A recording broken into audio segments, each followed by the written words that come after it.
What really gets my dick hard is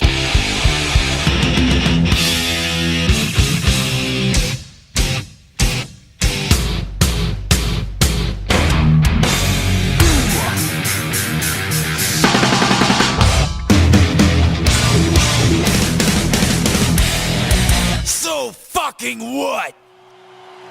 Yo! Yo, yo, yo! Yo! Yo!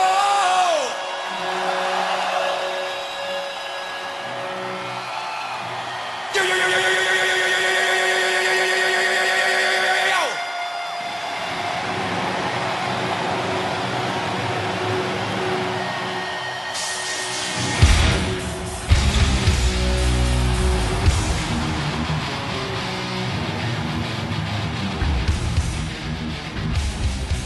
Welcome to Metal Up Your Podcast. I'm Ethan Luck, And I'm Clint Wells. and we're at episode number 45. And this week, we're talking about the great DVD/VHS, Cunning Stunts. Yeah, I'm going to go ahead and say it. It's my favorite official live release from the boys. It's pretty badass, man. I don't know if I don't know if I could say it is my favorite or not. It's pretty kick-ass, but I don't know. Well, maybe I know the usual favorite for most of our listeners is going to be Binge and Purge, and I understand. Sure. Well, I was actually gonna bring up Quebec Magnetic. Oh, right. Just because You we guys- recently did that episode, and so Yeah. that's kind of fresh in the noggin here. Yeah, that's true. Well, and then, I actually just brain farted and forgot about all my beloved S&M. Yeah, you know what? I'm gonna have to go ahead and say that S&M is my number one. I'm with you. It's settled. Let's just retract this entire intro. You know what? Let's just stop doing this podcast. No more meetups. No more emails to people. No, it's all done. This is going to be the last one. Yeah, sorry guys, we're stopping at 45. There were some people who may have wondered that if we had quit, because you've all noticed, I'm sure, we are a couple of days late. And for those of you who don't follow us on the social media, we kind of gave an update. But, man, we've just had a crazy week. We've both been on the road. Yeah. Tell me what you did last week. I mean, I've been on the road for the last 4.5 weeks, and last week was just crazy because we were kind of half in Canada, then back in the U.S. And when I had days off, Clint had either long work days or show days, so it was just like really tough for us to get together over a phone call and record ourselves and doing these episodes. On top of that, I've had some issues with my grandfather. I think I mentioned on a previous episode I flew out to see him. He wasn't doing well, and there was a couple days there where we didn't think he was going to make it. So it was like, man, it was just this overwhelming week for me between work and family stuff. And so, Right. yeah, man, that's kind of where I'm at. I'm ready to go home. Well, I just got home 2 days ago. I was doing a West Coast thing with my country band, and then I had one day off, and then I immediately flew back out to Seattle to start a run with Bob Schneider. And it was a really good run.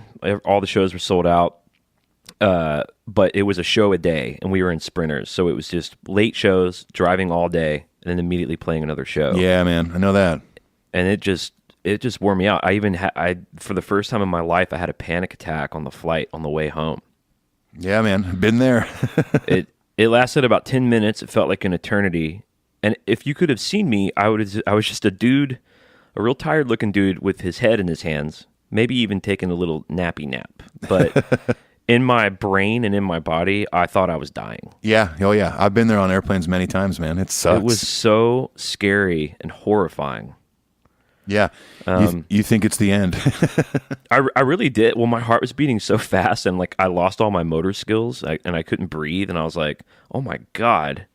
And it was a full flight Southwest, and I was in the goddamn middle seat, Ooh, in between two not so thin folks, which is fine, but there wasn't a lot of room. It was hot.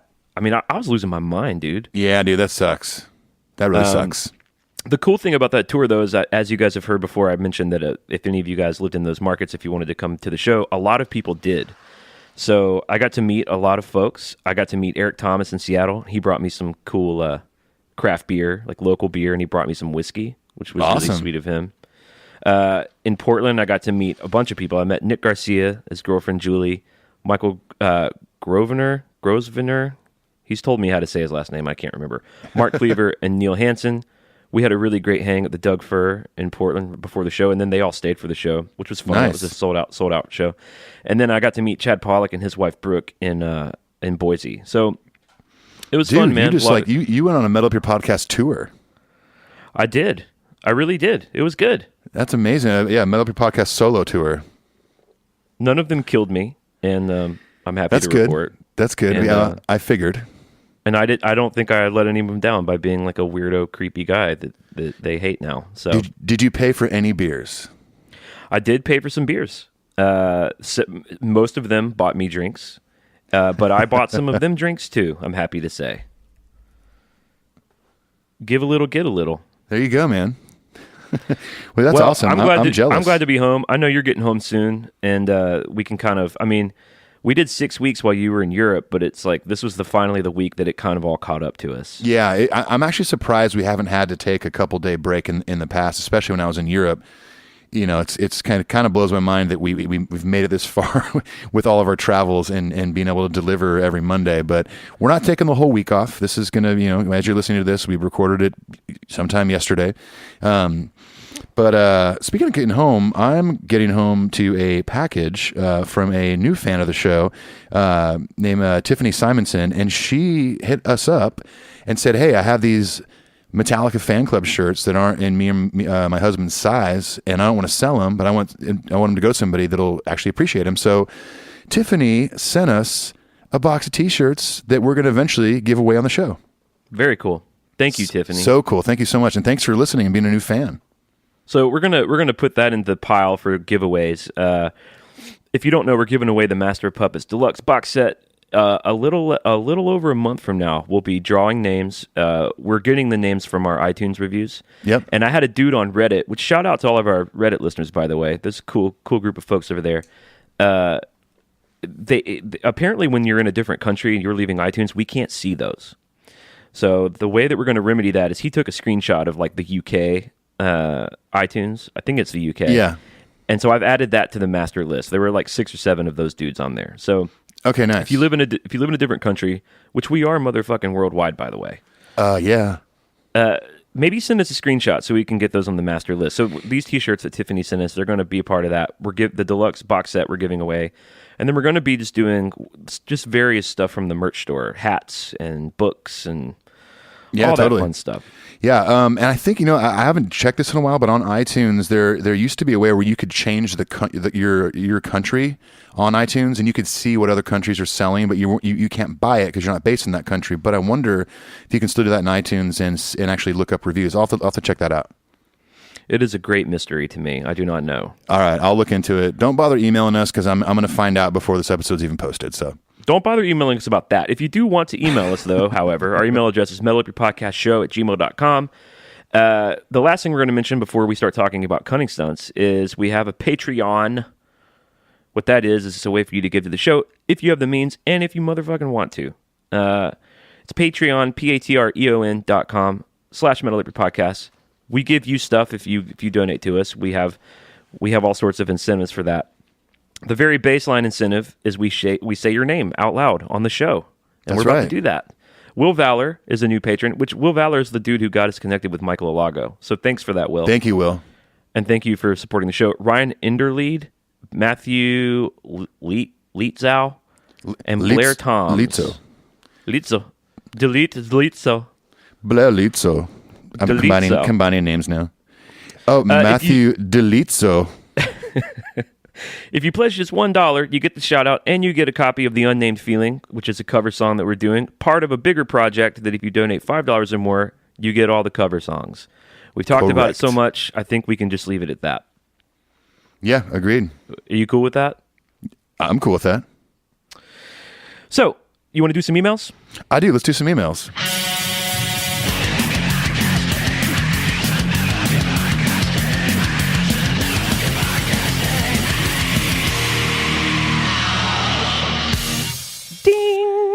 Ding dong. All right, our first email is from Nicole Williams. Hi, guys. I'm definitely one of those fans who bought Saint Anger when it came out, listened to it a few times, hated it, and put it away forever. Based on what you played on the podcast, my feelings haven't changed. It still hurts my ears. I did see Metallica once on the 2003 Summer Sanitarium tour and 3 times on the Madly in Anger tour, so I've heard Saint Anger and Frantic live.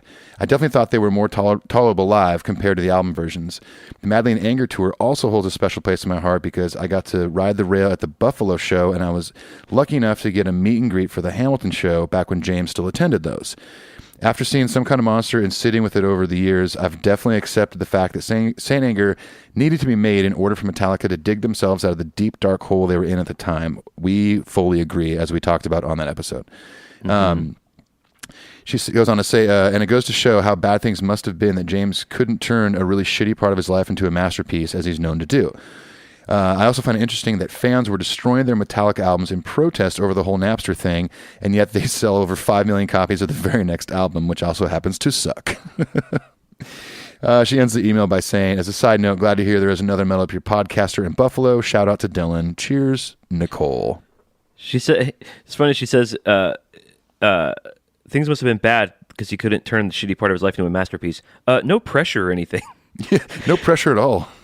Just turn the shitty things in your life into masterpieces. That's all. But, I mean, she's got a point. Hetfield has managed to do things like that, but a lot of it, I think, is more deeply rooted in his past, and he's had a lot longer to process that. This is an album that came out, I mean, or was being created like right after Rehab, so. Oh, for sure. It's the open wound of the Metallica journey. Yeah, for sure.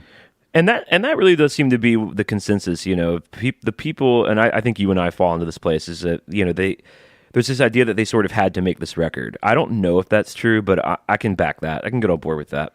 I think looking back now, yes, they had to make the record. Well, hindsight's 50-50. That's one of my favorite phrases. Oh, yeah, Papa loves that phrase. Well, there was I went to high school in Alabama, and there was a coach that used to say that. He just completely got it wrong, and he was not joking. And he just kept rolling with it. Just gather around, man. Now listen, hindsight's 50-50. We're like, what? What? Wait a second, what? That's some good ass. That's some good ass vision. Okay, Michael Groves. I'm sorry, Michael. I'm saying it wrong. Grosvenor. Governor. This is one of the dudes I met in Portland. He says, "Hey guys, good to hear your take on Saint Anger. I echo many of your sentiments. I do think the material is among their weakest by far. It's definitely the band's therapy record. It's an ugly album, but I really think it was an essential album to make. I don't think you get Death Magnetic and Hardwired without Saint Anger. It's an album that I only tend to listen to when I listen to the band's catalog in chronological order. I almost never decide, hey, I'm going to put on Saint Anger today. It just doesn't happen. Musically, I'm not a fan, but I'm glad it exists and help them work through their demons so they can continue to make music as a unit going forward. Thanks, guys." Well, that's a good insight, Michael. Oh, by the way, we're not reading as many emails this week. We got a shit ton of emails about Saint Anger. We did. And I'm slowly kind of working through them all and responding to every single one of them. It might not be a bad idea just to do an episode on, you know, the fans' reaction to Saint Anger. I can hear the grumpy ones now at that idea. They did a whole episode on emails. That's fucking I hate stupid. emails. I only want them to read the emails I send them. They're boring. Reload sucks. Reload sucks, Clint and Ethan. By the way, Michael ends his email by telling us how to pronounce his name. Oh, Grosvenor. But it's got an S in it, Michael. So the S is silent? Here's I'll phonetically say what it's spelled like. Grosvenor. But he says you pronounce it Grosvenor. Hey. Michael Grosvenor. Michael Grosvenor, man. Let's get rid of that S. Let's just go ahead and decide together as a podcast community that Michael needs to take the goddamn S out of his name. Yeah, I think you need to do that, Michael. Either that or we can just call you the governor. The governor. Governor. Thanks, Michael, for the email. Our next email is from our good buddy, Will Valor. Short and sweet. Guys, I just finished the Saint Anger episode. I must say that your assessment of the record was pretty spot on. My real reason for writing this, though, is that I thought your reimagining of the Unnamed Feeling was fantastic. It even inspired me to become a patron of the show. Well, cool. That was all Clint on that one. Yeah, so for this EP, each song that we do, Ethan and I did all the recording and all the instruments ourselves. Yes. We did not work together on this EP. It was. I mean, it would be awesome to. It was almost impossible because I've been gone so fucking much this year. Yeah, it's true. Maybe And we never hang out aside from the podcast.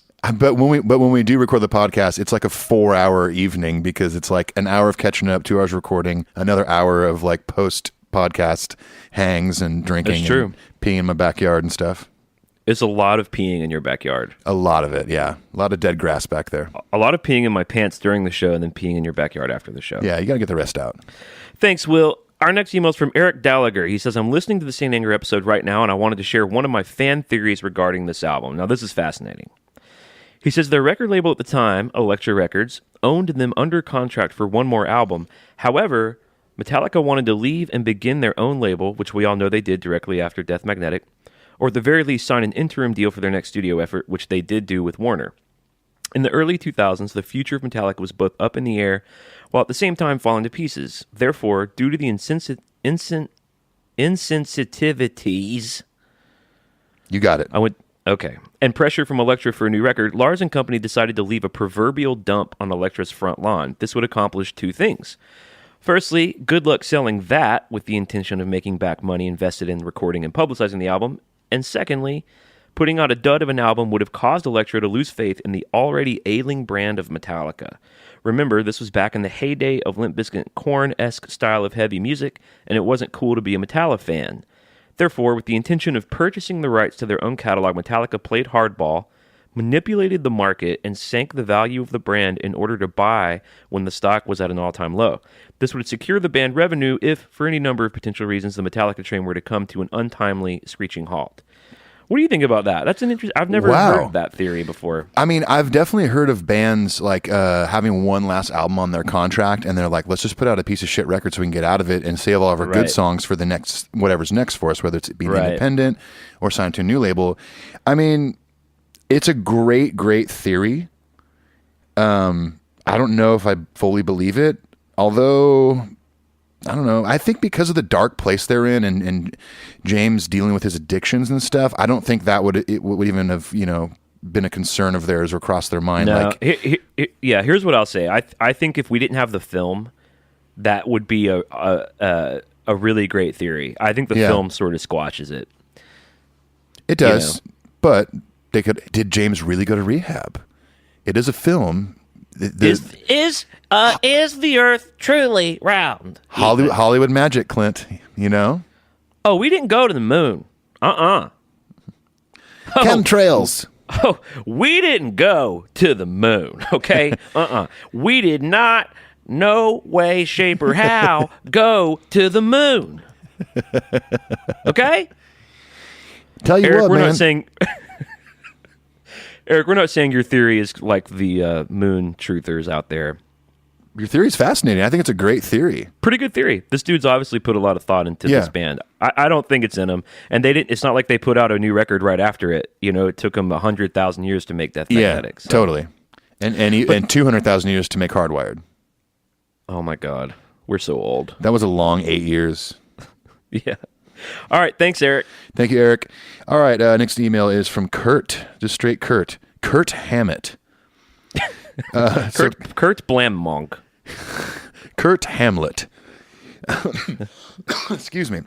Kurt says, hey guys, first off, I love the show. Found you early on, have listened to most of them. The voices crack me up, and my kids look at me funny when I laugh with my earbuds in. When I first listened to the Saint Anger episode, I was a new father. An episode. When I first listened to Saint Anger, I was a new father of a baby girl, and it was great to have something new from my favorite band to listen to during late night feedings, etc. Of course, through earbuds. I thought it was a bit different. I thought it was a bit different, but enjoyed it for what it was. And after the movie, it made more sense. Fast forward to listening to it recently, knowing this episode was coming. It's been a while, and after some life-changing events, I think it speaks to me more.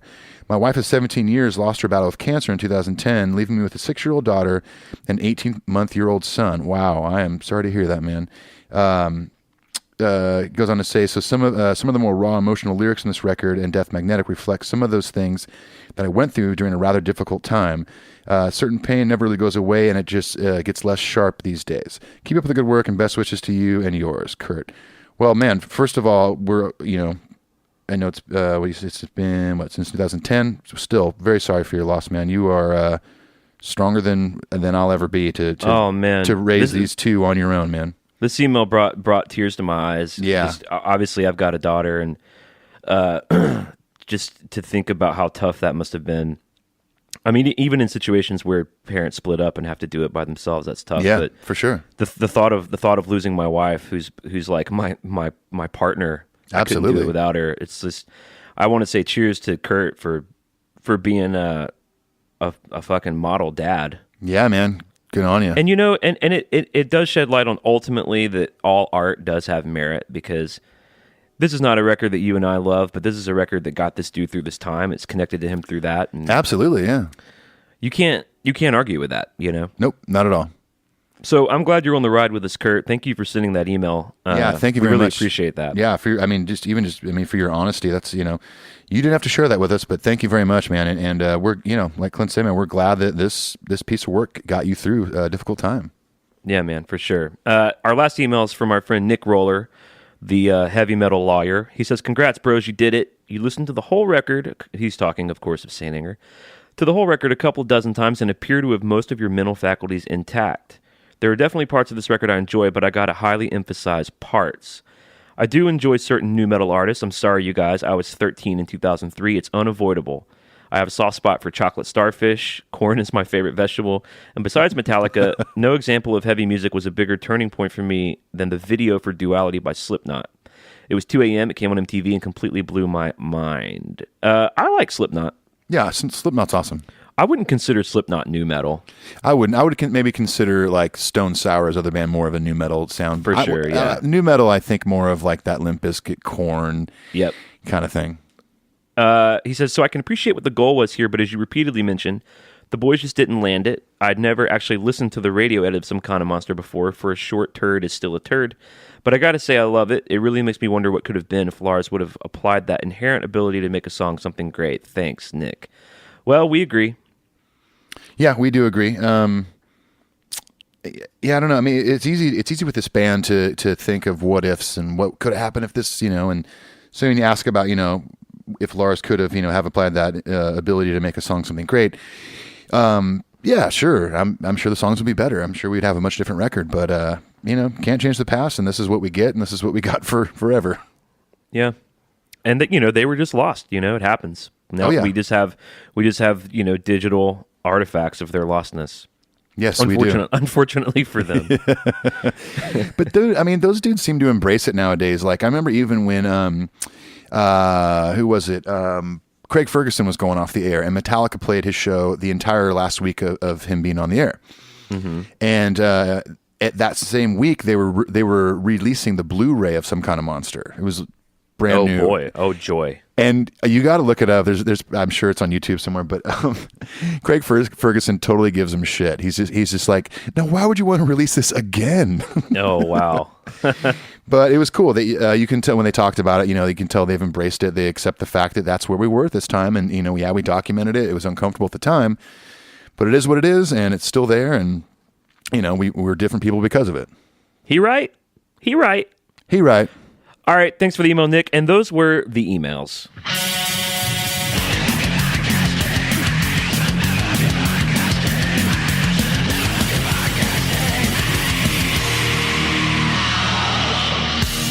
All right, Cunning Stunts. Cunning Stunts. This thing was filmed 20 years ago, which makes me feel real not great. 20 years ago. This thing was recorded at Fort Worth Convention Center, May 9th and 10th of 1997. Ugh. While they were still working on Reload. Oh, yeah. Well, when we burn the track list down, we'll get to Fuel. I mean, Fuel's a trip on this thing because it totally is. It was not done. It's really clear that it was not done. Oh, yeah. But it was still, well, we'll get to it. We'll save that. I don't want I'm getting too excited too fast. Uh-oh.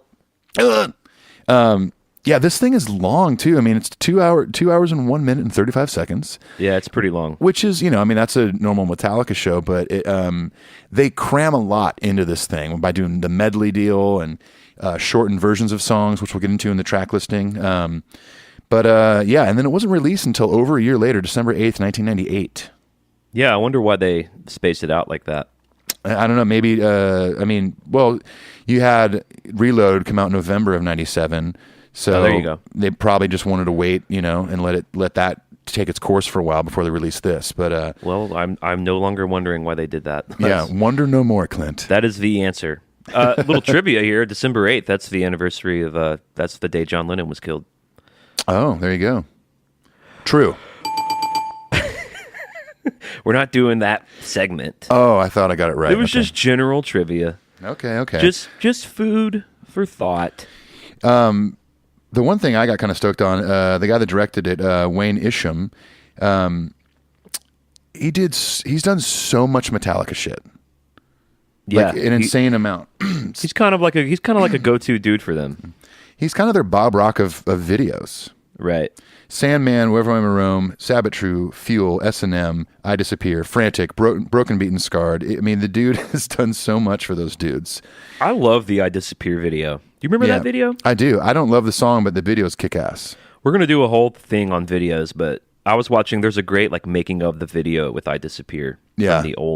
from the old MTV days. I thought you were going to say we're going to do a whole episode on I Disappear. Oh yeah. No, we're going to do a 25-part 2-hour per episode series on I Disappear. So you guys look for that coming up in 2018. It's like a Ken Burns series. Exactly. Yeah, so Wayne Isham, this dude was like the dude for 80s metal and glam videos. He did stuff like Motley Crue, Bon Jovi, Judas Priest, Ozzy, Skid Row, Megadeth, and I made a note that I sent to Clint, but most importantly, Livin' La Vida Loca by Ricky Martin. Oh, well, it was all working up to that. I mean, his whole career was really arcing up to getting to Live La Vida Loca with Ricky. Yeah, and not only that, but he even went further with Ricky Martin, did She Bangs. Oh, is it She Bangs or She Bang? She Bang. It's just say She Bang. But I mean, yeah, so Metallica, Motley Crue, Ozzy, all that stuff, that was just stepping stones for Wayne to finally get to doing his shit with Ricky Martin. You know, I haven't seen that video since I was a kid of MTV, but I do remember it being pretty fun. What, Livin' La Vida Loca? Yeah, I think it was a pretty good video. Yeah, it's totally fun. She flies like a butterfly. She sings like a fucking bee. Hell, who doesn't, man? Her skin's the color of mocha. Those are the some of the real lyrics, by the way, that I just pulled from my actual memory. That's some real shit right there, Ricky. Some real ass shit. You basically have Fade to Black, Nothing Else Matters, and Livin' La Vida Loca. The sort of trifecta of personal lyrics. Yeah, exactly. I think James would have written Livin' La Vida Loca had he not written The Unforgiven 3. That was supposed to round out the trilogy, but Ricky Martin stole it from him. He beat him to it. That's the rumor. Yeah. Yeah, it is. He's right. Yeah. Right. He's right.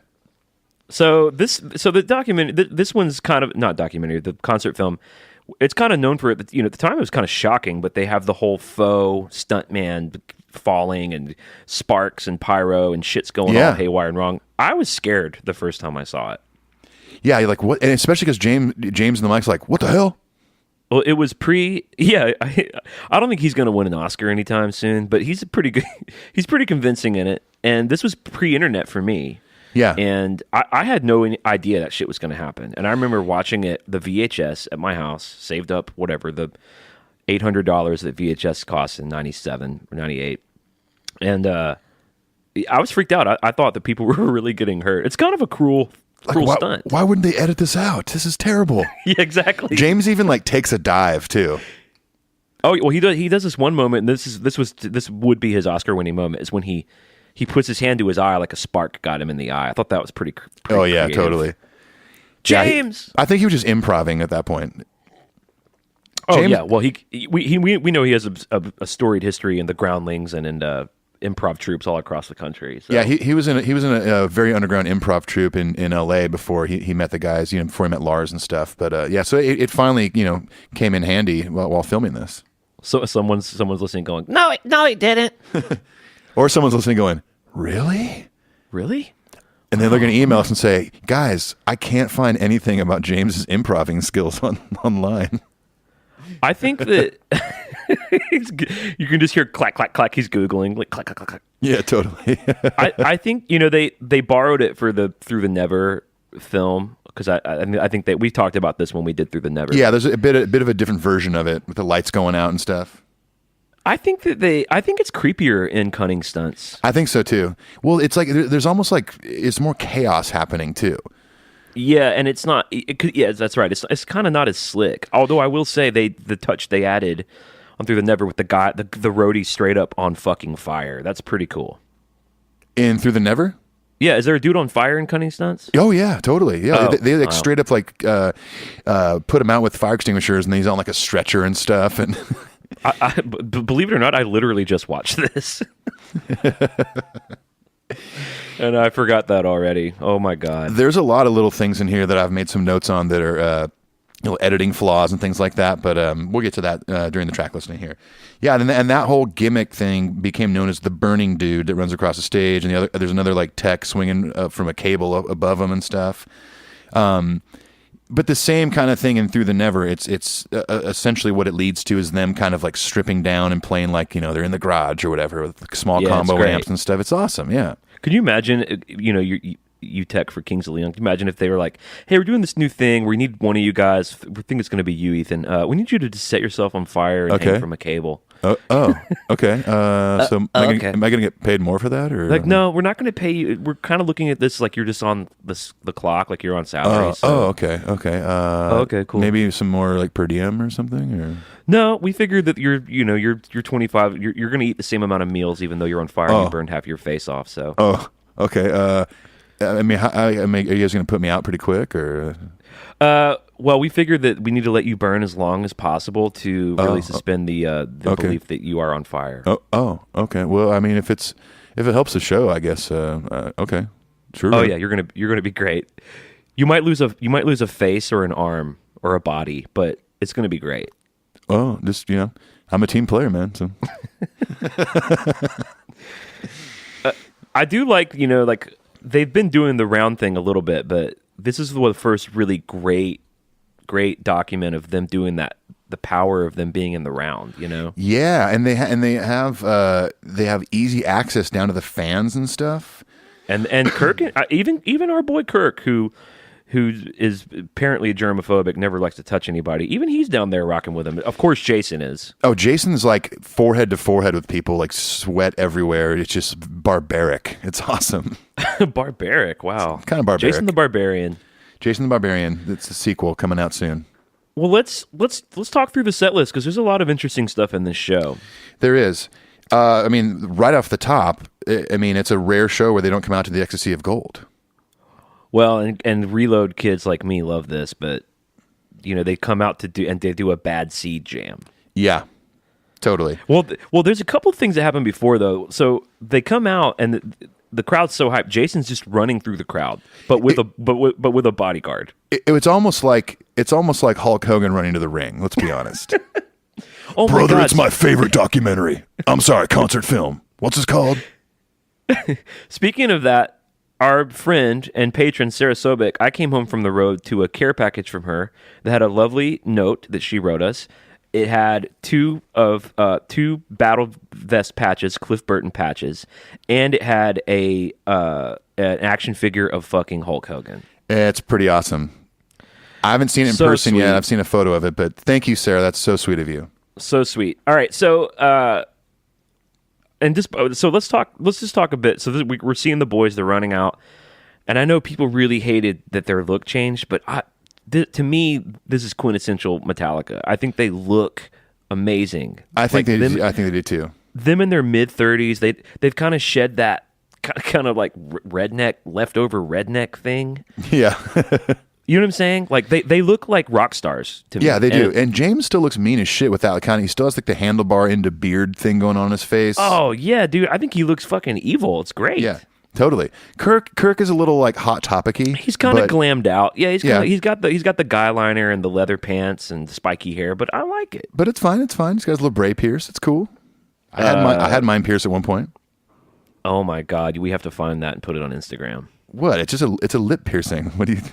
But it's a labrae, right? It's like on your chin. Is that not the chin thing? Yeah, it's like right below your lip.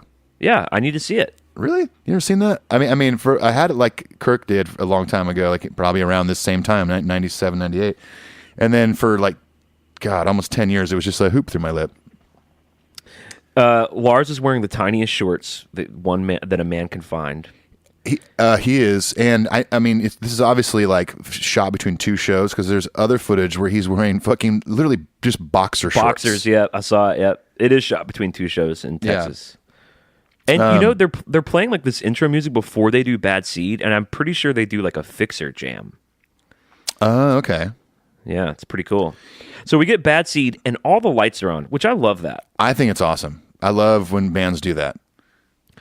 We were contrasting that with the Quebec Magnetic, where they come out with the Heartbeat intro into That Was Just Your Life, and every light's out except for the light on James, and which I like too. I like all that. Yeah, that was visually cool.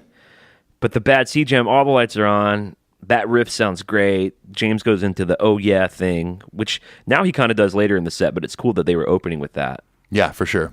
And then we just go straight into "So What" with all the lights on, which is so fucking badass. My only, and this is such a minuscule detail, but so the lights are on at this point up until about 3/4 of the way through "So What," and then they go off, and the crowd goes crazy, and it looks amazing. But I was kind of hoping like the second like you hit the last note of the song, then the lights go out. It was just kind of random in the middle, but don't get me wrong, it still looks badass.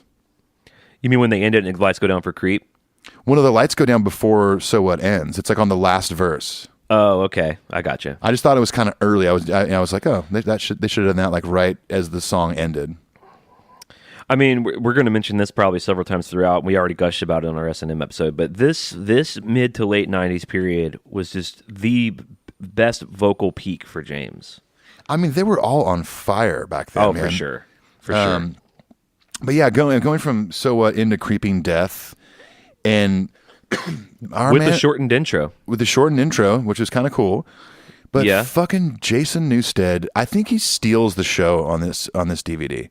Well, he's totally magnetic to watch. Anytime he's on the screen is fun. Yeah, and his backup vocals and his like growly vocals on any song he sings on are just like, I made so many notes like fucking Jason, of course, like yeah, he did. I mean, and him doing the last chorus on this one, so good. It's so good. He does kind of do a little bit of it's kind of a Gene Simmons / Cookie Monster vibe, but it works. It is, but it definitely works. I mean, I just love that dude. Anytime he gets on the mic and emphasizes like even the bridge and the die part, he's pushing with everything in his body to sing that. Yeah, I bet he was exhausted after shows. Oh, for sure. He just used every calorie he had in his body to do the die part of Creeping Death, which was just the second song. Yeah, we're only at song number 2. Creeping Death's always a barn burner. The shortened intro is a head scratcher for me. I mean, it can't have saved them that much time. Yeah, maybe 25 seconds, if that. Like, cut out the last 100 bars of the Wherever May Roam outro solo before you cut the intro to Creeping Death. In my opinion. Yeah, I mean, it's an iconic sort of intro. Kirk's like a wah pedal top that you spin and just let go forever at the end of that song. I like James's kind of like, James was doing dad jokes, I think, even before he was a dad. He does I've got an announcement to make. We've come here to kick your ass. Yeah, totally. That's pretty dad. And it's kind of still like you can cut your hair and wear tighter shirts, but there's a little bit of that redneck is still in him. That's kind of a redneck joke. Yeah. I hadn't watched this in so long. I thought, and I didn't look up the track listing when I rewatched it recently, but I thought they were going to go into Fuel right there because that's what he's done in recent years, where he's like, I got an announcement to make, everybody. He's like, give me Fuel, give me fire. You know? Yep, that's what he did in St. Louis. Yeah. Did he do that in Detroit? They didn't do Fuel. Yeah, they did. Wait. Yeah, no, they did. You're right. I can't remember if you did that intro or not. Yeah, we were so far away. Yeah, we were so far away. We couldn't hear anything. And then we get the "Do You Want Heavy?" Talk gives you heavy, baby. Into Sabbath True, flawless performance in my opinion. It's great. This version of Sabbath True is so much slower than how they play it live now. It is sludgier and slower. I feel like it might even be slower than the record, and I dig it. There's so much more groove behind it. Like the intro seemed the same, and then once Lars came in with a it was just I was like, whoa, tempo change, and then I was like, fuck, that has some groove to it. There's a guitar James plays. You see it first on this song on Cunning Stunts, and then you see it maybe 4 more times. But it was pretty cool. It was that elk Explorer where it's got that sort of orange outline of an elk on it. Yeah, totally. Really cool kind of load reload era guitar that yeah. doesn't really get any love anymore. Absolutely. And anytime I see this song live, I'm always reminded and impressed by how strange and intricate that verse riff is that he just sort of effortlessly sings over. Yeah. Doesn't even look down at his hand. I mean, it's pretty cool. And they're all just prowling the stage. Could you imagine if you were in a band that wrote Sad But True, how fun that must be to play every single fucking night? Oh my gosh, so fun to play. It's just fun to play sitting on your couch, let alone playing it in front of, 50,000 people. I just see them like strutting around all confident during that song. I'm like, I fucking get it. I know why they're doing that. It's because they're playing a song called Sad But True and everyone's singing every word. Yeah, exactly. Yeah, and they're looking at the crowd going, yeah, we wrote this. And you love it. And you love it. And the I'm Your Dream, I'm Your Eyes, BGVs that Jason does at the end, he's just nailing that. Oh, yeah, he totally is. Because, he's good at the, like, barky, like, die, section of Creep. But he's also, if you hone in on it, he sings good pitch, too. Yeah, he does. He has a good voice, for sure. Yeah. I got really stoked after this. Like I said, I didn't look up the set list upon rewatching it, but fucking Ain't My Bitch. Dude, it sounds heavy. Heavy. I would say it sounds better than the record. Like, it's a little looser, obviously, because it's not in the studio, but the live version of this is so fucking awesome. No, it is looser, but I think the song benefits from that. I think it sounds good loose. I agree. And man, I just got to say, I know people are tired of hearing me say it, but for those of you who are all butthurt about load and reload, Ain't My Bitch is fucking heavy. I was thinking about saying that at one point too. If you are bummed on that era of Metallica and you haven't seen Cunning Stunts, you have to watch it. It's heavier than, I'll say this, and I may be murdered for this. It's heavier than Seek and Destroy. Uh-oh. Uh-oh. I'm in Metallica police, so you can't say that. Woo, woo. Well, there's a whole little section here of Load Love. Ain't My Bitch into Hero of the Day, which we got Kirk's kind of not so great compressed clean tone here for the first time in the show. Wasn't great. I do, by the way, just rewinding a little bit, after they play Ain't My Bitch, James just goes, fucking thanks. But yeah, going Hero of the Day, I made a note that Kirk's clean tone was starting to suck back then. It's not great. It's mixed in pretty good, so it didn't make me cringe or anything. It's not awful, and the recording of Hero of the Day is one of my favorites. It's actually very layered and intricate, and there's all these acoustic guitars in it that are doubled, and I think for trying to recreate all that with 4 dudes on a stage, they play Hero of the Day pretty well. Oh, I agree, especially when it gets into that heavy part. I mean, it sounds awesome. Just 2 guitars, bass, and drums. Yeah, you mean talking about the bridge part, the F sharp part? Yeah, exactly. And it's a really high song to sing, and James really nails it, especially that ending note. I won't try to do it, but it's real high. Oh yeah, where he keeps climbing. Well, which one part are you talking about? Don't make me do it, Clint. Yeah, do it, Clint. Do it. I just did it. It wasn't great. Encore.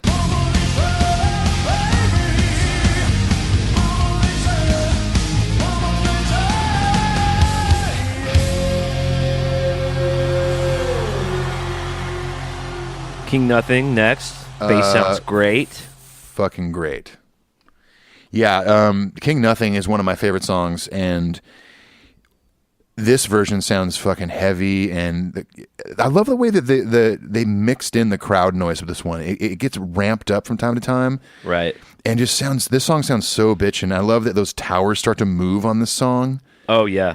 And I think they ramp the crowd noise up anytime they show a band member out in the crowd, because Jason's out in the crowd for a lot of this one. Yeah, totally. He starts the whole song out there. Right. Dude, motherfucking Hetfield after the first chorus playing the solo lead. Yeah, I know. I noticed it a lot. Like, he kind of does these ad-libby, leady things throughout this whole show. Yeah, and they're all super fun and tight and cool. Yeah, for sure. Just kind of like punk rock. He just slides them in there. Yep, love it. He don't need no permission from Kirk. Hey man, guess who reached out to Lars originally? Me. James, I'd appreciate it. This is Kirk, by the way. I'd appreciate it if you let me know if you're going to take a solo, because I'm the lead guitar player. He's like, I don't need no permission from you, Kirk. Hey, listen, Kurt. Hamlet? Kurt, listen. It's great. And when he does that like breakdown bridge, wish I may, wish I might, he looks all sinister and like he's praying. And good showman. Great showman. Well, it's all those improving skills back in his troupe back in L.A. Yeah, it's when he was in Second City that he learned how to do all that. Yeah, exactly. I like this is similar to the Quebec Magnetic. I like seeing the song One kind of at the top of the set list. Yeah, me too. I agree. No, Fade I think to Black, it's awesome. Fade to Black feels more to me like the thing at the end, and One is like for the first really big ballad. I know they did Hero of the Day, but for the first real like anthem, I like it up top. Yeah, me too. Yeah, and they fucking slay this one. For sure. I mean, Kirk is not great on that intro solo. It's pretty rough. Yeah, that is true. And I noticed I don't get why he can't crack the code on that part. I don't either. Kirk, email us, metalupyourpodcastshow@gmail.com. Let us know. Well, and you all know, we all love Kirk. He's our boy. He's my dude. Course, I love of him. course. But I can't pretend that he just can't crack the code on that tune. Yeah. And I noticed on this one, on the end solo after the machine gun part, he's kind of late changing each part. Did you notice that? Yes. He's like a measure late changing the tapping, going from each tapping position and stuff. And I was kind of like it still sounds okay, but I was like, Kirk, come on, buddy. He also is a little bit late on the Sabbath True solo. He's like, it's like a half measure. He just can't. He just can't get there. It's weird. I don't know. Maybe the whole time he was like, ooh, in a couple more songs I get to play that liquid guitar. Oh shit, I'm playing the one solo right now.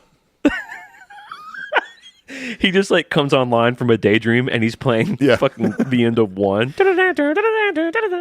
Oh shit, I'm playing Guitar Harmony with Jimmy James. Oh shit. All right. Which, by the way, I got to say, and it does not sound overdubbed to me, this might be one of the least touched up live shows, because there's some weird stuff in here. The machine gun kick sounds pretty good on this performance. It does sound pretty good. Kudos could have to been my doctored, friend but I mean, Lars. It could have been. Well, it could have been. But I who guess it fucking could have cares? been. Who cares? It sounds Who fucking gives a awesome when you're crap? watching it. Well, it doesn't. Yeah, I mean, it does. It sounds live to me. I mean, it sounds a little sloppy Joe, but he hits them, you know. Oh yeah, totally. Now I remember watching this for the first time, and when I'd already bought Reload, I got it when it came out, and he's like, "We're gonna do this new song, you guys mind?" And I remember wondering what that would be, and it was interesting. He said they don't even have a name for it yet. Like, what else would they have called this song? Yeah, exactly. How many times you say "Give me fuel" in the song? I love that he says this one's going to be on the next record, Christmas time or some shit. Yeah, he's got the full on profanity, which I like the newer James a little more, but it is fun to go back and see like this kind of like irreverent. He says "goddamn" a lot on this. Yeah, Did you notice that? Yeah, he does. I like. I mean, I appreciate the modern day Hetfield, where he's very sparing with his cursing. Yeah, it means a little more. We're so fucked, shit out of luck. Yeah. Yeah, it's crazy to hear Fuel with like lyrics in different places.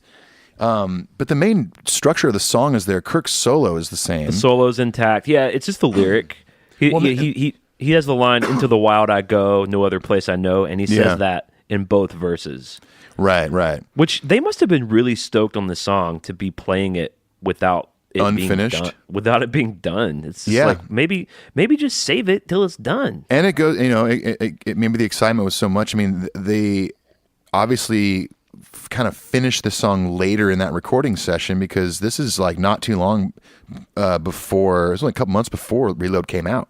Right. But I think it's cool, man. I think I've been in bands where we try out new songs and then things are way different on record. But to me, on Fuel, I mean, he repeats some things where it's like, I don't even have this part of the song written yet. Fuck it, I'm just going to repeat that. Right. Well, I like seeing them be like a loose, like a real active band. Whereas on the Worldwide tour, in the stadiums at least, the UK and Europe shows just continue to blow my mind, the set list. But I know. They were a much more polished machine. It's nice to see them be really tight, like they'd been playing a lot. Yeah. but B, sort of throwing caution to the wind and stuff. Totally. One thing I found interesting on Fuel, and then we'll move on to the doodle world here. I noticed on one of the times post-chorus where he just does the "Give me fuel, give me fire," he taps the middle of his arm like heroin motion or something. He does it on the intro too, which I never really interpreted that song as a song about drugs. Is it? Well, Maybe. he's simulating heroin needle use. Exactly. I just always thought, well, James likes cars, so he likes gasoline. Sure. Well, it's either about a car or it's about abusing heroin. It's really either one of the two things. Yeah.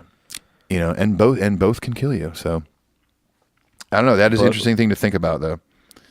So then we get the doodle, which I like. I mean, first of all, let me just say this: Robert doing Anesthesia this year fucking murders. Oh, it murders. It does. Yeah, it's so good. And technically, he's such an amazing bass player. I do like Jason's more kind of dumber. I mean that affectionately, like simple melodic. Yeah, kind very of preamble melodic. he does, and then of course we get into probably his most important contribution to the band. Well, maybe other than Blackened. Yeah. The My Friend of Misery melody hook is so beautiful and good. I know, and I love Kurt that Kurt comes in and does like basically what leads into eventually leads into the solo. Right. I love that. And he's got that volume pedal, and it sounds good. And then we get this cool little sanitarium tease from Kirk.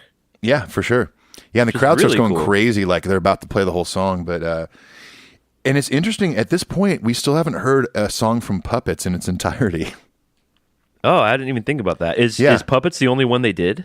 Oh no, no, you're right. I think Puppets is it, right? Yeah, and then later they kind of tease with Leper Messiah, like just a little jam like they did at the top of the show. But yeah, this is the first time you hear anything from Puppets. Imagine the kind of like catalog you have to be ignoring a record that good. I know. And I know there's a lot of people who don't like all the load and reload songs who think that maybe it could have used some more, but yeah. Here's the deal. A lot of those classics all the classics rose to the surface, and songs like Hero of the Day and Ain't My Bitch, we're not going to ever get them again. So I mean, it makes me sad. Me too, and I'm glad we have a really good document of them. The note that I made it's a little later for Until It Sleeps, but it's just so nice to see them playing these songs so passionately. Well, they're all brand new. I mean, exactly. They're brand so new. Stoked. They're excited about them. It's like, it's fresh stuff for them to throw out into the world. I love it. Unlike the next song, which for me, like as we do these reviews of the DVDs, like, man, Nothing Else Matters. Okay, whatever.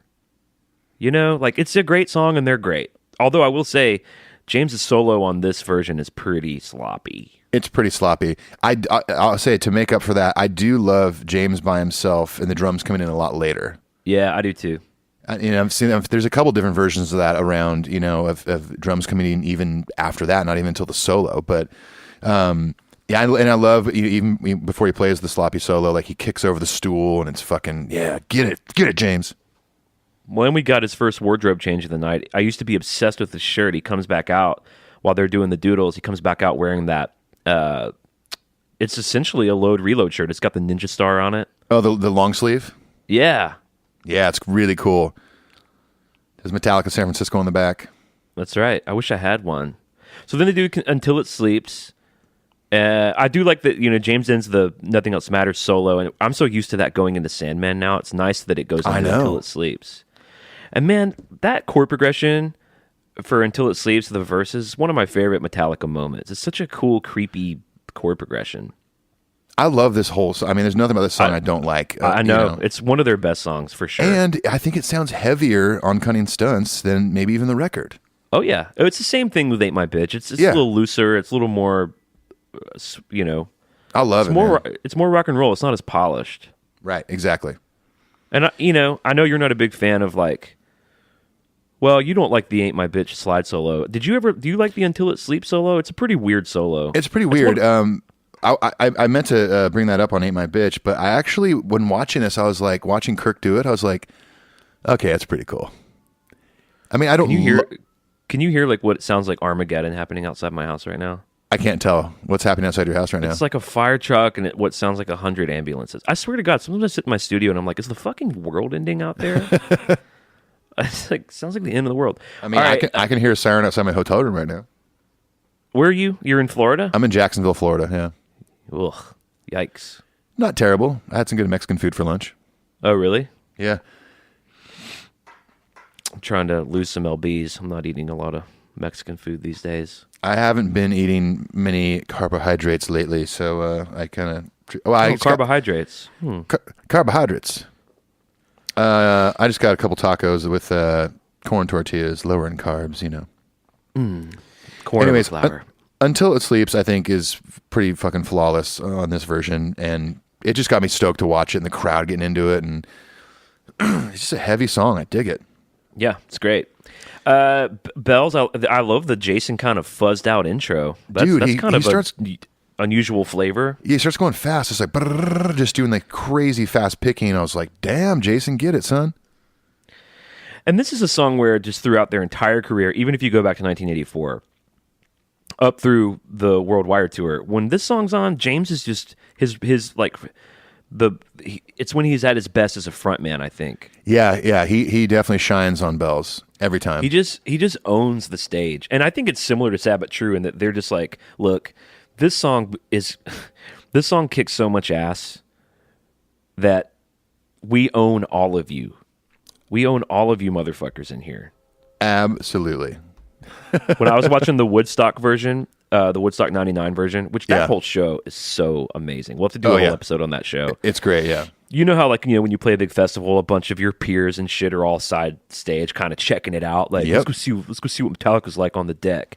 There's a moment where they're doing Bells and James walks over to all those people and he's just like, suck on this, motherfucker. Yeah, you know in his mind, he was like, yep, we wrote this shit. Actually, in that performance, there's video of it. He actually does grab his dick and he's like grabbing his dick like, look at this.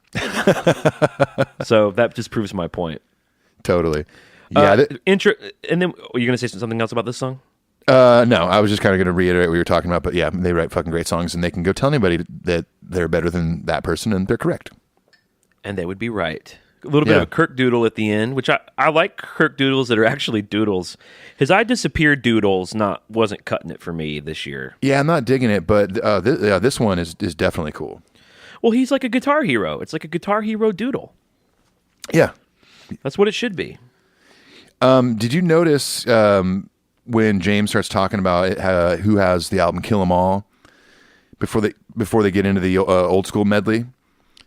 You can see Kirk and you don't hear him, but he looks in the crowd and you can see him mouth, "I don't have it." And that, I of wonder course, if that's true. That of course is that's Kirk's comedy background coming out. Oh, yeah. Well, there's another good Lars moment where James goes, "How many of you guys have seen Metallica live?" And Lars raises his hand. I know. Those dudes are just killing it. I know. I mean, this should be classified as concert film / comedy, I think. Oh, for sure. You can find it in the comedy section at your nearest Barnes & Noble. I mean, maybe even a rom-com. There's some songs that get me kind of emotional. Oh, dude. I was going to try to just name one. Oh, yeah, Nothing Else Matters, for sure. Oh, yeah, for sure. Hero of the Day, my gosh, tears. Well, I think that one's about his mom. It's still touching. Unless he's calling his girl mama. Mama? Some people do that. Some people do Yeah. that where we're from.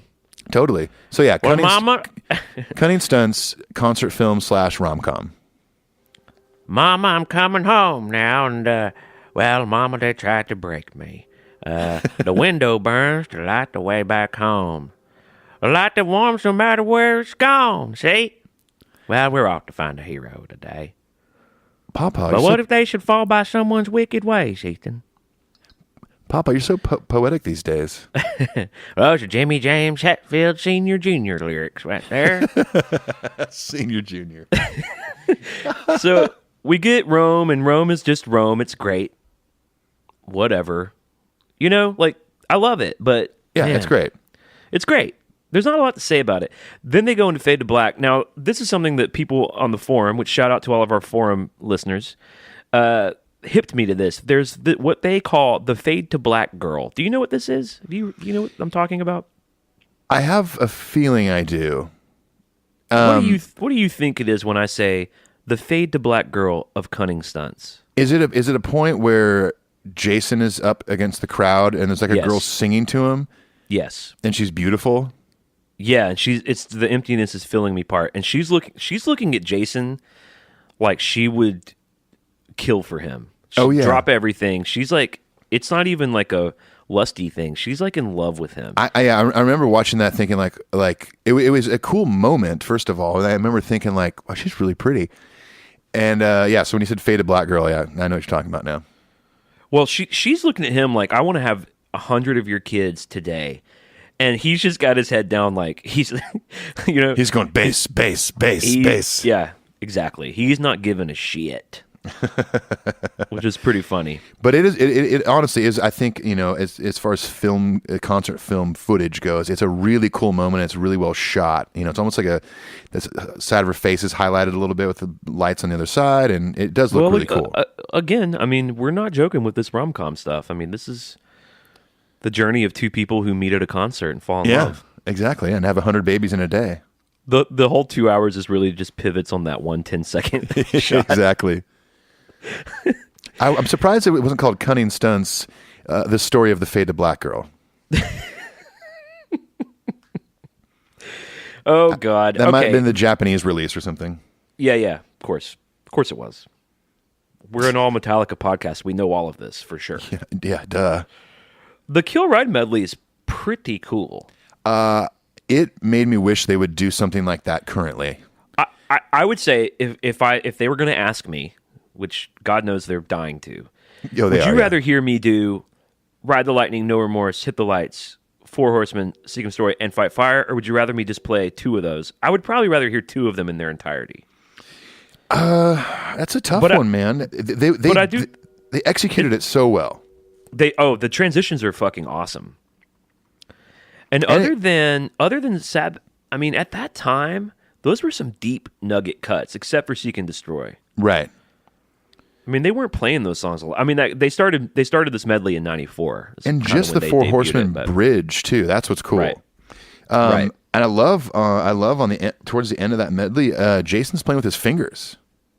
Oh, I didn't notice that. Did you notice that? Yeah. No. He's just ripping with his fingers. I was like, oh shit, because he's mostly known as playing with a pick, but he's playing with his fingers on Fight Fire. I believe it was on Seek and Destroy. Oh, okay. Well, they do Fight Fire at the end of it. Right. Man, that's cool. I don't think I've ever seen him do that. This medley is just fucking kick ass, man. The crowd gets stoked. I mean, the whole medley portion of it's like 12 or 13 minutes long. When I saw them in 2000, they did what they called Mastertarium, I believe. Okay. Which was Master of Puppets and Sanitarium. Much less interesting medley. Oh, okay. Interesting, yeah. I'll have to look that one up. I might be getting that wrong. I don't know. I was like 17. And I've not looked it up. Just a little teenager watching Metallica. So then they go off and they come back for the encore and they do the jam, and it's a fun little jam where Jason's playing drums too. That's right. It was, and this is where you kind of see the version, 2 nights shot, because you see Lars playing drums and you see Jason, and it's just goes back and forth. It's a little weird because you hear Lars's drums and not Jason's, and you finally hear Jason weird at the very end. But I was wondering, there was multiple times, and I actually took a picture of my computer. Yes. Where Kirk is running past Lars's drums in the middle of a solo, and there's a crowd everywhere still, and there's nobody on the drums. So I'm wondering if it was like, I don't know. I doubt that they made Kirk like, hey, can you run that way again? Let's get that take again. I wonder if there was 2 drum kits set up. Well, honestly, that's what I thought it was. I thought they were both playing together on the drums, and they brought 2 kits out. There might have been 2 drum kits set up the whole time, but the way it was shot, you never see both at the same time. So that, because Lars is kind of on one side of the in the round thing, and then he's got to please the other fans on the other side of the stage. So maybe there were 2 full kits. It is kind of confusing. I think that's 2 kits though. Yeah. This is definitely like the tough part of the rom-com saga of the story of these guys. Well, this is classic. I mean, this is where we introduce conflict. Is there 1 kit or 2 kits? Exactly. Okay. Yeah. Are they playing together? Okay, or is it a bad edit? And why is Kirk running in front of the drum kit without anyone behind it? Yeah. Okay. Come on. Amateur. Crucial conflict. And this is really where we see if the characters are going to grow or not. Exactly. I do wonder if what as we're watching it, it looks like an encore, but I wonder if that was the opening to one of the shows, because it's similar to the top of this one, where they start jamming on like a song and then go into a cover. Right. So I'm not sure. It could have been, the intro to each show, or maybe that actually was their encore where they came back and did. I didn't gauge the sweat level. You can gauge the sweat level. Oh, that's true. Good point. Yeah. However, I didn't. I chose to just believe the narrative they were selling me. Yeah, for sure. I just recently I actually went with the two Brads who do Single Podcast Theory. We went and saw the new Pearl Jam Let's Play 2. It's kind of nice. like a half concert film, half sort of documentary about the Cubs. Oh, very cool. And I didn't see that. It was filmed over 2 nights, of course, and it was all out of sequence. But the narrative of the film, I liked that set list. Oh, cool. That's awesome. Like this big thing happens with Release at the end, where Eddie dedicates it to some dude because his dad died. Yeah. And then you come to find out that's what they opened with on the second night. But they kind of end the film with it. Oh, wow. Okay. I'm like, come on, man. Come on, man. Come on, that's Smoke not mirrors, cool. man. So Last Caress, which I would love, if that was the cover I got to see that night, I would be stoked. I love how they do that. Oh, it's so good. I mean, I easy love and them. good. Oh yeah, and I love the Misfits, and Metallica's version of any Misfits song is fucking great. Then we get a standard ball-busting version of Master of Puppets. So- First time we see that record. First time we see a full, and it's not even a full song; it's a short version. Yeah, that's a bummer. They ended before the bridge. That's so. You know what? That's jive, man. It really is. I mean, I bet there were fans there that were pissed. They were like, okay, I don't like the way they look. I don't like Kirk's LeBray piercing. At least I get Master of Puppets. And then all of a sudden they cut it off before, I mean, and there's still like, 5 minutes left after the... Oh, dude, Reload hadn't even come out yet, and they're yelling, Reload sucks! Reload sucks! I mean, cutting out a verse of Whiplash is fine with me. I don't get it, but it's fine. But cutting out from the bridge on Puppets? What? You're cutting out a bridge, the mellow lead, the secondary bridge, the third verse? fast lead, and the third verse, and another... You're cutting out a whole other song, essentially. Come on, dudes. Can you go back and re-edit it so we're happy? I'll say this: take out the goddamn doodles before you do that. Like, I don't get it. Yeah, for sure. For sure. Don't neuter one of your... dude, Master Puppets, top 3. That's a top... Here are the top 3. Not just for me, for all of you. For all of you. Creep and Everybody. Death, Blackened, and Master of Puppets. You're going to cut out that much of it? Yeah, exactly. Good grief. All right. I know, it's crazy. But going in, then we go from that into Enter Sandman. Well, he does a strange yo intro. He does a bunch of... It's like a call response where he's like, yo. And the crowd's like, yo. Yo, yo, yo. Yo, Oh, yeah, that's right. It's Yo, like, yo, wow. yo, yo. Was he just trying out? He's like, I'm going to try the yo-yo intro tonight before Sandman, guys. So Yeah. just hang in there with me during the yo's. He's like, I'm going to take a page out of the Flavor Flav live songbook. Guys, At least he didn't do a yeah, boy. He's like, I'm going to go get a big, like, clock, but it's like a pentagram, wear it around my neck. And then Yeah, it's going to be big fucking... yo intro. It's going to be fucking sick, guys. It's gonna be fucking metal. Right before Sandman. And then here- Sandman, of course, is where we get all the theatrics. Yes, we get all the theatrics. I think Jason's background vocals are fucking great on this song. 100%. So good. And you... But yeah, And not that every time we talk about Jason being great, that we have to talk about Robert. Like it's not really that. They're both we everyone knows how we feel about this. We love them both. yeah, of But course. I just it really does bring it up for me that like, and I know Robert's really hanging in there and giving it a shot, but it's missing. hanging in there and giving it a shot. He is, man. He steps up to that mic and he fucking does it. But Oh, no, he does. Something's missing. What, You're right. dude? It just he sounded- steps up to the plate and he takes a swing at that ball. It kind of do sports metaphors. It kind of just sounded like, Robert's doing it. Bless his heart. God bless him. No, he is taking a swing. No, and Robert's fucking awesome. Robert's arguably the most talented bass player Metallica's ever had. Well, as far as skill level goes. Well, I mean, Hulk Hogan doesn't count because he didn't officially pass the audition. But other than that, yes. Brother, I'm still waiting for my chance.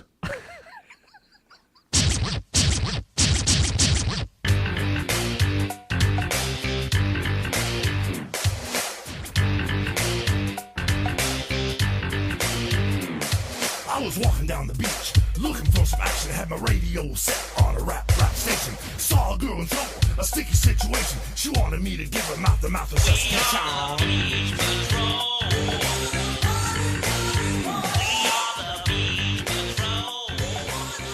Got my yellow and red Kramer ready to go. Oh, it's definitely a Kramer.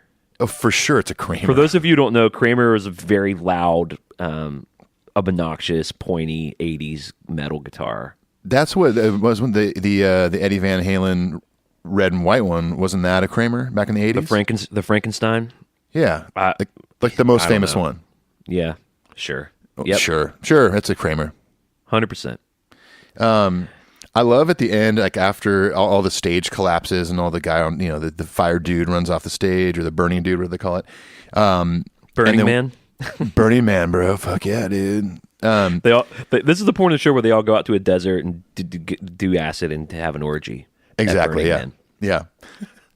But once this all kind of unfolds, and James goes back into his dad joke, because you hear him go, "What's going on?" or "What is that?" And then he does a spark in the eye trick, and then he takes a fall, and then he gets back up and he goes, "Testicles 1 2." Yeah. Good God. Oh, Comedy Testicles James, 1 man. 2.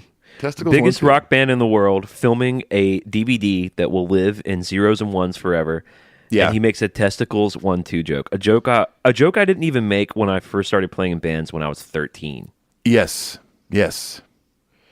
If someone had said in my little pickup band when I was 13, let's do a Testicles 1 2 joke, even then I would have been like, no, dude. Oh my gosh. We're not doing that. I like the sort of the symbology, if you will, of them all turning the light bulbs on. I love that. Isn't that such a cool, I think it's simple badass. image? Oh, it's so badass. Like, well, it's just very simple. Like, that's the only light source. Is just these bright ass bulbs around. I love it. Like, it's all stripped away. There's little combo amps on stage, a tiny little kit. The only lights on us are these kind of 4 lights, and I like how they all have their own light and they all click it. Yeah, it's great, man. And I love when James hits that one. I think it was James hit the final one and makes it swing really far. Yeah, it's really cool. So bitchin'. Yeah, then we get Kirk's little fun little liquid guitar Telecaster thing. But he'd been dreaming of that since, Creeping Death? No, since the one solo. Yeah, totally. I can't say that I dig that guitar so much. No, I don't like it either. I mean, that might be cool, on a wall, and there's fish in it or something, and I don't know. But that so many, like Trey Anastasio, whatever his name is, the band Fish is in it. Band Fish is inside his fish tank guitar. Right. Well, first we need the technology to shrink them down. Then we need the technology to give them gills, and then we put them in Kirk Hammett's guitar from 1997. Exactly. Pretty easy. And then they do a wraparound Bad Seed jam. Man, those dudes were loving that shit. They were just in it. They were in the studio. They were excited about that stuff. Yeah, totally, man. I wish they'd have played the whole tune. I know. And then we have the In the Garage kind of performance, which is fucking Motor Breath. Yeah. Well, Am I Evil? Wait, what? Oh, I'm sorry. I scrolled weird on my notes here. Sorry. Where am I at? There we go. Yeah, Am I Evil? Again, short version. Yeah. Which I'm fine with that. Let's not take too much time doing that. Yeah. There's so many good parts in that bridge of that song I like, but I get it. I mean, I know. Plus at this point in the set, they're probably fucking beat, and they're like, let's get out of here. Well, and sometimes they shorten Bread Fan too, and I kind of prefer it sometimes. Yeah. Well, they've done that with Four Horsemen. They've cut out the whole bridge. I know, but I don't like when they cut out their songs. Cut out the cover. That's fine. Do whatever you want to the cover song. For sure. I do think it's pretty bitchin', a love letter, a hat tip to all the OG fans to go out with Motor Breath. Yeah, what a killer ender. Oh, and it's so good. And they fucking killed this one, too. Oh, dude. It's, for a long time they went out with Seek and Destroy, and they made it this big epic thing, right? And it's kind of like kind of like an easy choice closer, but Motor Breath's kind of like a little bit of a dark horse closer. Yeah, it totally is. But it's bitching. I mean, it's fast and heavy, and it's just getting all that shit out one last time before everyone goes home, and it's fucking great, man. Good ending to the rom-com. And then Jason Newsted and Fade to Black Girl rode off into the sunset on a golden unicorn. Beautiful. That Kirk Hammett gave them as a wedding gift. Yeah, it was a gift. Yeah, from Kirk. He's known to give lavish gifts for his friends for weddings. Yeah, man, it's a fucking great great concert film rom-com. Like I said earlier in the episode, if you dog this era of Metallica, you're not into it. And I was there at one point for sure when I was younger, but even if you haven't listened to Load and Reload in a long time, just watch this and watch Until It Sleeps. You know, Hero of the Day, all the shit off Low they were playing back then, King Nothing. It's fucking heavy and it's awesome. Well, you know, all the people, and I would be one included, who say, well, go if you can't get past the way St. Anger sounds, go check out that live in the studio version that they did that came with the record. Right. This is way better than that. Yeah, way better. They're just at the top of their performing game. Just slaying that shit. Oh yeah, they definitely were. Yeah, this is a good thing, man. Hell, I'll probably watch it again a lot sooner than the last gap I waited to watch this. I watched it about 1.5 years ago, kind of dipped back in, and then of course I watched it today. Yeah. This was one I watched, you know, I watched this in the day more than Binge and Purge, and I had the VHS Binge and Purge thing, but this was was my go-to. Yeah, totally. Yeah, man, it's good. It's fucking good. I mean, I'm excited to move on and do a binge and purge ones too, because I haven't watched that in a long time.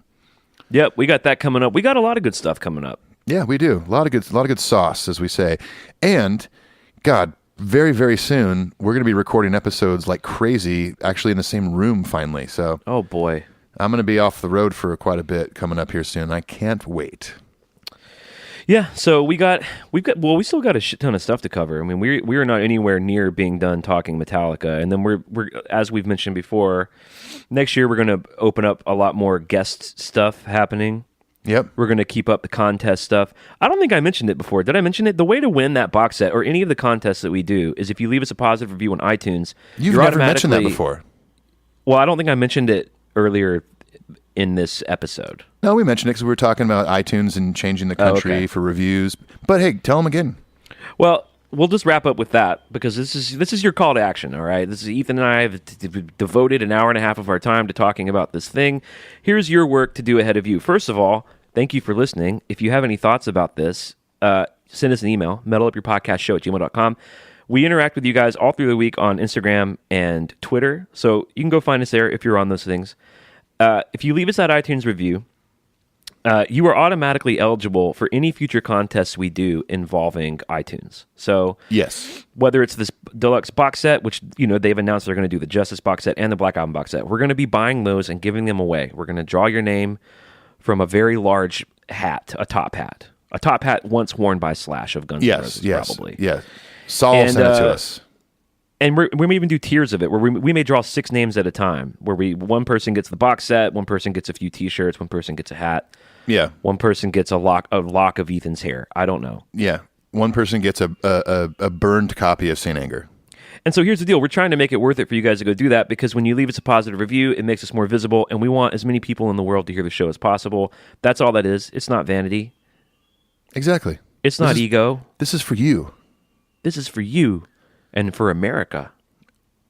And we have so many listeners who don't live in America. I know. I'm sorry, guys. This is for planet Earth. It's for Mother Earth. It's for dear Mother, dear Father Earth. Dear Father Earth. Should we say anything else? What else should we say? Geez, I mean, I don't think there's anything left to say. We talked about Cunning Stunts. We did some emails. Hulk Hogan showed up. Pawpaw showed up. I think we're doing all right. All right. Well, hey, listen, thanks for hanging in there with us as we were a little late this week. Our lives are busy and crazy. I'm sure yours are too. We really appreciate the time that you give to listen to us talk. We really, really appreciate it. Yes, so agreed.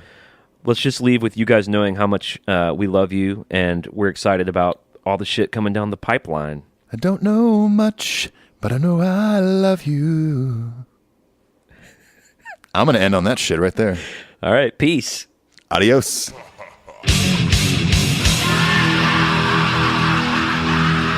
If you were our advisor, what would you say? Then I would say, delete that.